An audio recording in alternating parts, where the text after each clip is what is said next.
Hi viewers, welcome to Acts 25. Welcome to, we are in the community of Edinburgh 500 and we are the home of Solange Guzman, the Trinidad and Tobago Cuban #1 badminton player, recently back from the Dominican Republic where she picked up the bronze medal. Solange, good morning, it's a pleasure. Good morning. We had promised to continue our first interview since the last time and we are here at your home. Tell us a bit from since the last interview to today. You went to the Dominican Republic to take part in the Pan Am Games. You won the bronze medal. Tell us about that trip.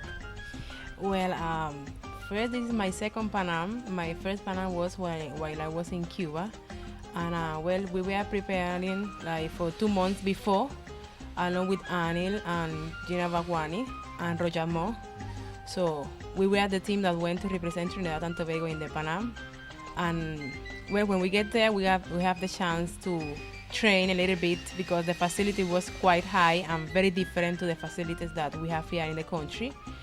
And then, well, when I saw the draw, I said, well, I have to try to do my best because everyone was coming from training from Malaysia, China, the other teams like Brazil and Santo Domingo. They have foreigner coaches from Cuba, Mexico, Europe. So we were like most likely the naked team on the tournament. But well, despite everything, I was well prepared, at least psychological. And well, I have to play with the girl, the best racket from Mexico in my first round. So everybody thought that I was going to lose, but I had confidence on myself. I'm always try to be very positive. And well, the result just came out. After that, well, I went to another top girl from Peru. Very, very tall. All my players were like very, very tall, even taller than me. Which is an advantage to you? No, that is a disadvantage to me because A disadvantage? yeah, because they are so tall, so they could cover the court with just one step, while I have to be running up and down, up and down. But well, thanks to my coach Anil Sipol, so he gave me a good strategy and good assessment. So I won that game too, and then in the semifinals, so I have to play with the girl from Santo Domingo. So, you know, she was in the home ground, so everyone was supporting her, all the crowd and everything. And it was the first time actually that I got to play with her. And then in the beginning, have a little bit of trouble because, well, she was short and then she was fast and so. But well, I tried to focus and then I won the game. And then I won my first bronze medal in a Pan Am tournament. Now, you lost to the American. Right? Is this your first Pan Am medal? Yeah, this is my first Pan Am. In all my life, I just participate in 2 Pan Ams. One in Brazil in 2007 and now this one here. So this kind of coincides with the goal you won at the CSC. Yeah. But I have to say that the preparation for this tournament was not quite good how we used to train before or how I used to train before in Cuba to assist in a tournament of that level. But I think that when I pick my ultimate performance, so those American girls and the Canadian, they should not be a problem. So I lost the game, but I gained experience. So now I know exactly in what I need to improve, which tournament I need to participate. There is a lot of things that we, the athletes, have to be taking care of. So this Pan Am medal gave me the opportunity to develop myself, to promote more myself as a player. So now the ministry and the association, they are willing to continue helping me to pick my goals and to make my way to the Olympics. So it was very good. Also, it's good to mention that there is a company that contact me as well from America. So they want to sponsor me in terms of my gears like rackets, clothing and stuff like that. So it was good overall, yeah. No, I know that you are leaving tomorrow on another assignment. Could you tell us about that? Well, yeah, I'm leaving tomorrow to go to Suriname to continue my journey to get in the top 100. We chose 3 tournaments so far. I am placed in the 155 in the world ranking. So it's the first time in my life that I have been ranked so high. So it is another big achievement for my life and for my career. And now in Suriname, well, I don't really know yet with who I have to play, but I keep focused and I'm going to do my best again. And after Suriname, what's the next step? Well, after Suriname, I will be going to Cuba in December for a training camp, and then I will be back to Trinidad in January, and then I will start to compete again in Cuba in March with the tournament, and then from there I will go Peru, Guatemala, Spain, US Open and Canada Open, Mexico, Puerto Rico, Suriname again, Santo Domingo, Panama in Toronto, Canada, CSE game in November, and then I will finish with Mexican Open in December. But I think that I will go Cuba like twice to train, probably March and then September, because well, the level of coaching over there is a little bit higher than here in Trinidad, and I got the opportunity to train with my coach, which is she has a master in sport preparation, so she was the one who really made me. And then, well, we are organizing everything, the Ministry of Sport and along with Trinidad and Tobago Badminton Association, to bring the national Cuban team to train here with us in February. So it will enhance and develop the skill of our badminton players and coaches here in Trinidad, and it will be a good opportunity for we to share and for we to realize as a country how far we could reach and how we are now and where we are now. Now, listen to you there. It's like your schedule is very tight for the balance of this year and for next year. How prepared are you for all these tournaments that you will be going to?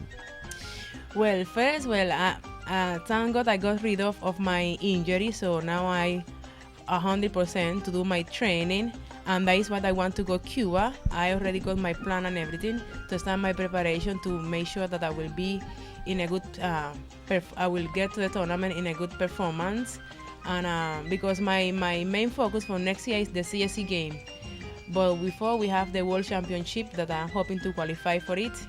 So that is what I need to go Cuba, and probably I may go Spain as well to train a little bit, and well, to make my way to go to tournament and try to get more medals.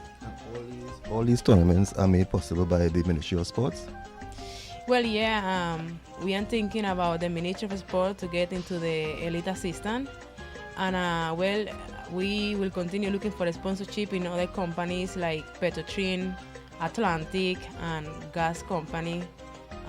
And anyone willing to sponsor me, Oh, you mentioned earlier about the company from the US that wants to get involved, and could you elaborate a bit more about that? Well, how it is, I have been playing badminton for around 16 years, so I have several achievements for both country, Cuba and Trinidad. So, and a lot of people know me out there, and sometimes it's easier to get a sponsorship, but the fact that Trinidad is so small, so the big sponsors like Jonex and Babolat and Wilson, they doesn't see Trinidad as a country where they could make a profit, because to get a sponsorship is not enough to be a good athlete, so they have to sell their products and stuff. So in Panama, we have that peer from America.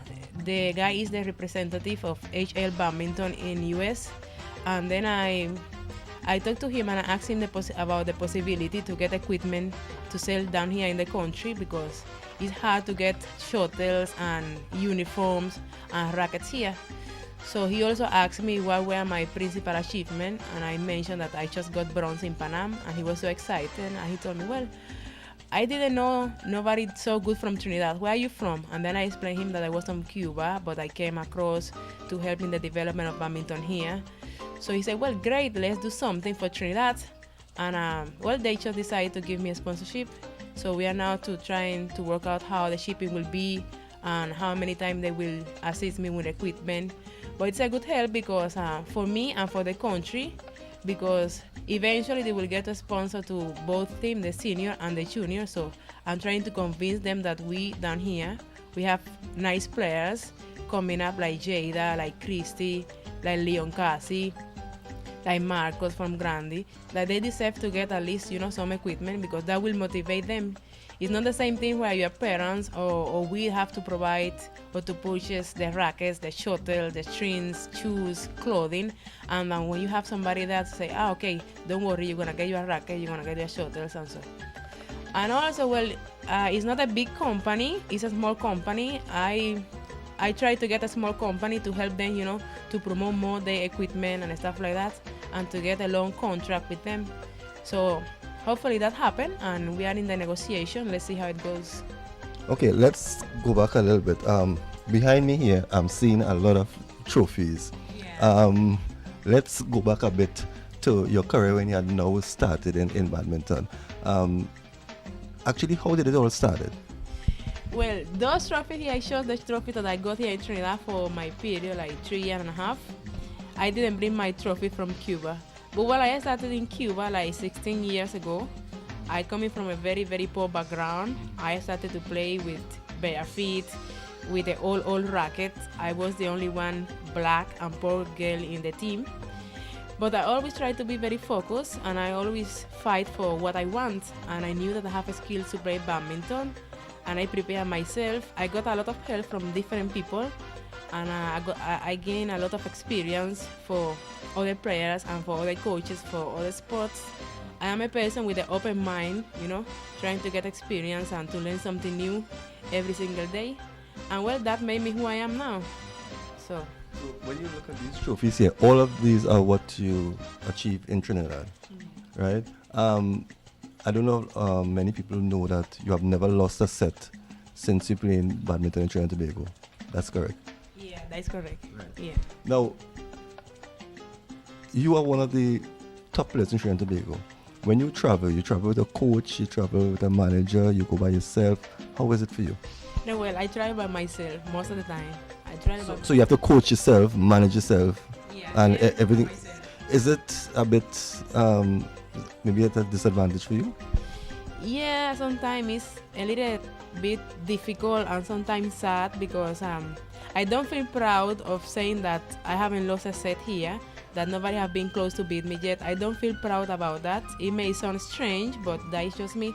I would like to see this country to have many players to play at my level and even better than me, because that way we will grow up more as a badminton community. And overall, we're trying to improve badminton here in America. We're trying to be as good as the player from Asia and Europe. And in terms of traveling, yes, it's sad when you have to go to a court alone, you don't have any coach, even though no support, even though if you get to travel with another partner and that person doesn't have knowledge about badminton, he could still see what you're doing wrong and how your opponent is beating you. So it's always travel with someone, Yeah. Now, you have been doing a lot for badminton in Trinidad and Tobago. I was told off camera that we have a new executive, right, since our last interview. You want to share, anything about it? Yeah, well, today I feel real happy because for first time in my life here, I have seen something positive for badminton. Good vibe. We have the new president, Darwin Renales from Grandi. He's a young fella that we have bright and new ideas. He have an open mind. And well, in less than a month, we got our Facebook page. So they sent several emails congratulating we for our performance, especially me. So they are trying to help me and continue helping the rest of the team to go and achieve their goals. And also as me as a coach, so they want to associate with me to develop badminton across the country in rural areas and in Tobago, and to do some community program for different communities like Valencia and for different schools. So far everything have been changed like since the last time. Very, very good. And right now we are organizing to bring the Cuban team, as I mentioned, and we're hoping to bring them, and that will enhance the level of coaching here. We're planning to invite the clubs and everyone willing to participate. And the coach from Cuba, he will do conference about sport nutrition, planification, massage therapy, and stuff like that. Things that we really need to know here. And it's gonna be a good opportunity because we are going to get to train with the Pan Am champion, which was my ex-mixed partner from Cuba. And then we will train in single, doubles, and mix.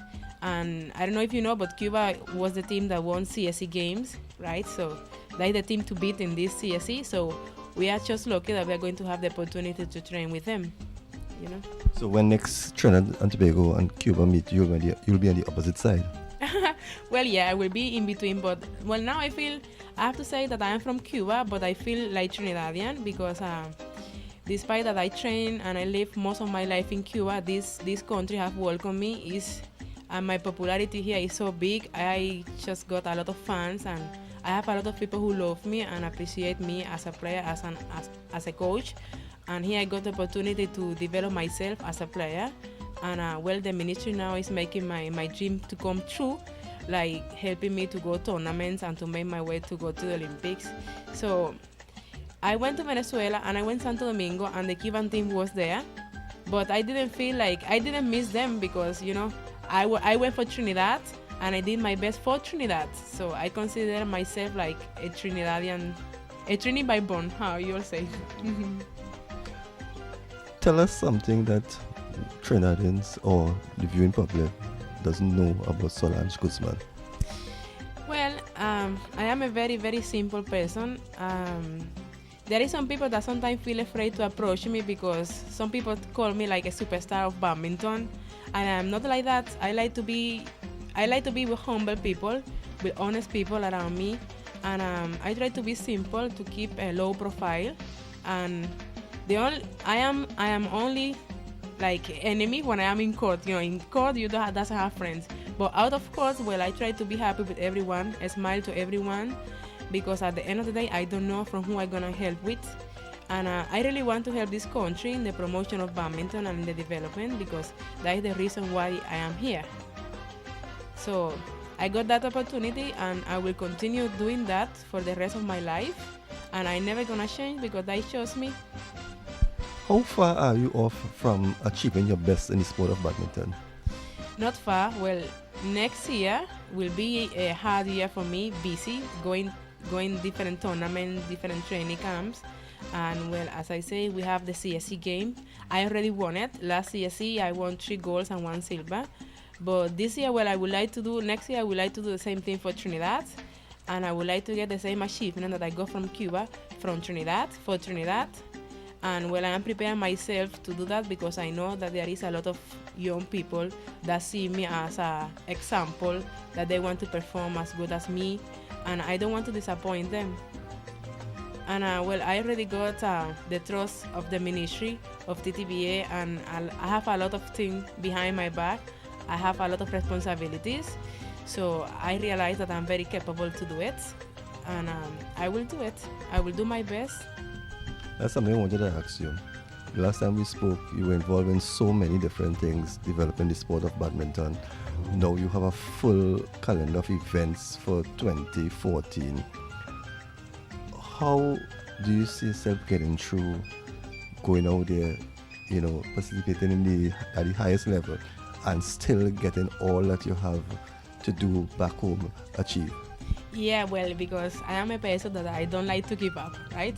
So I came to promote the sport and to compete. So that is what I'm going to do. I'm going to compete, and then I'm going to continue promoting the sport. Now, next year, we are going to have the Badminton Caravan Phase 1, Phase 2. We are going to have a Badminton Day. Now I am organizing my program to reach to the children homes located in the central area and the east area, and to have more community programs, most likely in Tacarigua and San Fernando. And what I'm going to do is we are going to do workshops to develop more teachers and people capable as me, like me, to in case that I won't be in the country, so they will be capable enough, to perform their duties. You are a Trinidadian right now because you live across here. What's your favorite food? Pilau. Well, I eat everything except calaloo. I don't know. There is a problem between the Cubans and calaloo. None of the Cubans like calaloo. I don't know why. But something that I realized is I got so accustomed to eat with pepper. You see, in Santo Domingo, that is a Latin country, like we, and I felt so strange. I was like, I can't wait to go back to Trinidad to get my doubles, my pie, my KFC with pepper. Oh, yeah, I really miss it. So why do you like calaloo? I don't know, because have you ever tried it? Yeah, many times, and every time people keep saying, no, you have to test my calaloo, and I test so many calaloo, and it's like the same thing. No, it's a problem between calaloo and Cubans. It's something that I can't say what it is, but it's a problem. Comparing both countries, how would you compare Trinidad and Tobago to your home? Oof, that is a question that so many people ask me. Well, it has to be something good because you're still here. Yeah, what happened here? Well, first of all, we got more freedom. Everyone knows the situation with Cuba, but here is a country that have a lot of opportunities, and if you are good at something, so you get the opportunity to perform what you really want. For example, in my case, in the ministry, I didn't get there easy because of my pretty face or whatever. I got there because I went and I convinced them about my knowledge about the sport. So I fought for it and I got the opportunity to do it. And that is what happened here. In Cuba, yes, we have good coaching there. We have a lot of talented players, but sometimes because of the characteristics of our government, we didn't get to do what we really want to do. For example, I was the first racket in Cuba since they set the national team in 2005 until 2010 when I resigned to come here. I was the first racket in singles, doubles, and mix, and I always have one racket to train, to go away, and everything. Here, I have 6 professional rackets for me. I have like 100 rackets to develop my program in the communities. I have shuttles, I have nets, I have equipment. So the ministry is providing with all the equipment that we need to provide the necessary service, to meet everyone's needs. But those things doesn't happen in Cuba, And plus here you got the opportunity to grow up more as a person, as a professional. Yeah. What are some of the things that you dislike? In Trinidad, well, nothing really, because Trinidad is a country. Well, it's a small country, yeah, but everyone live happy. It's a safe country. There is not too much violence like Colombia and Venezuela, and people are humble, and people like to say good morning, good evening, God bless you, and those things like catch my attention because we don't really see those things in Cuba, And here this is a very, very religious country. Everyone is involved here in different churches. And you like to celebrate Christmas. We don't celebrate Christmas in Cuba. And that is something, very nice and very positive. And the other thing that I like here is like Trinis always liming. Everything is a lime here in Trinidad. And that makes the country, happy. And overall, it's a nice country. Even though some people ask me, why you don't go to America? You have a lot of opportunities in America. And I keep saying that America doesn't catch my eyes yet. I would like to go, yes, probably to train, to compete, but not to live. Because to me, like the best country is Trinidad because it was the country who welcomed me and to allow me to do what I love most, which is to play badminton. What legacy would you like to leave when your badminton career has come to an end? Well, I would like to see players performing at my level. I would like to see players to say, no, yeah, I know Solange, I knew Solange, I want to play like Solange, And when I finish, I would like to have my own badminton academy to train people how it's supposed to be, right? And to provide opportunities for the youngest, for the humbles, and for people from rural areas to help them to achieve their goals. Because what identifies me is like I know where I come from and I know where I want to reach. And I went so many issues in my life by myself. And I want to provide opportunity for those people who haven't have opportunities in life, Is there anything you would like to share with us before we wrap up? Well, that right now I am in a very nice moment of my life. I feel so blessed because the medal, because I feel healthy. I have a job. My son is good, and I have a lot of people around me that really love me. And that really support me, like you, and many others. And I would like to say thanks to the Ministry of Sport. A special thanks to Mr. Cree, Mr. Bob, Gabre, my friend Kamasha Robertson, that she always, Solange, she met me in Cuba, so she know where I come from, and she always supported me. I would like to say thanks to Dowie Renales, the president of TTVA. I would like to say thanks to Anil Sipol, Sheena, and Roja. That was the team that supported me in Carevaco. And overall, I would like to say thanks to Trinidad and Tobago for welcoming me here. I am my publicist. These are some of the... Yeah, the medal. This is the medal for Pan Am. Mm-hmm. Yeah. This is the medal for Pan Am. Yep. That's the one you recently... Yeah. And these are the medals for the next tournament for Santo Domingo Open in singles and doubles, women doubles. Well, Solange, it was indeed a pleasure chatting with you. Um, we want to wish you all the best. We'll be here to support you. Now that you have put us onto your publicist, we'll get all the information. So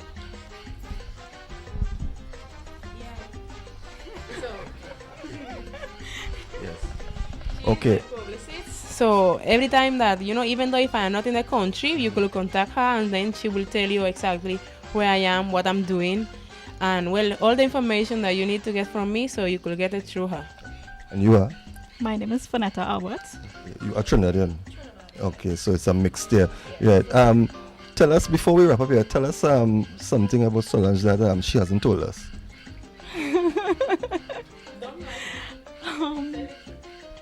the truth. She won't hold it against you with your job. No, it's okay. What happened is that, how it is to work with her? Okay, well, what happened is that I am an IT professional, right? I am working with the Ministry of Education, but what happened is that both Solange and we are trying to combine IT, information technology, with the sports, right? So, seeing that she's doing all these caravan and different things, I am helping her with all her graphics and her IT stuff, websites and all those things. So,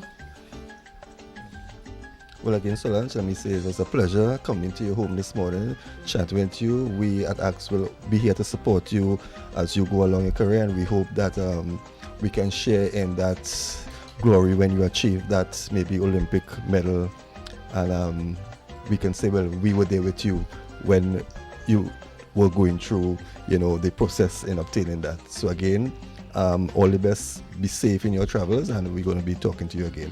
Thank you very much. okay, thanks. Well, there you heard it. I'm sitting between two lovely ladies, and we were just talking to Solange Guzman, the Cuban Trinidadian badminton player, just recently back from the Dominican Republic with her prize bronze medal and her publicist. And you are going to be seeing and hearing a lot more about Solange here on ACTS 25, because we are here to support her and we believe in her. We believe that from the way she speaks, she is very confident and she has set her sights on achieving greatness in the sports of badminton. And you're going to hear it right here on ACTS 25. So again, as I leave you from Edinburgh 500, we ask you to continue supporting badminton, supporting Solange. She has a Facebook page. Yeah, could you, I don't know if you want to share that with us? Yes, my Facebook page is Solange Guzman. And then you could reach me through my cell phone, 369-5616. And I have a website as well, solangeguzmanbadminton.com. Right, so you have no excuse not to find her if you need to support her. She's looking for support, sponsorship, whatever you can do to help her, to assist her as she goes along her journey. It will be appreciated. So. And also, we should mention that not only to help me, so if there is someone who wants to see me on their community, yes. Please feel free to contact me, and then I will go and then share with you. And if you need any help in terms of training, or if you want to have your children involved in badminton, feel free to contact me at any time. And if she's not here, the publicist, and at the bottom of the screen you're going to get all the necessary information and contact numbers. So again, you have no excuse. So this is George Matheson reporting for ACTS 25. See you at another venue.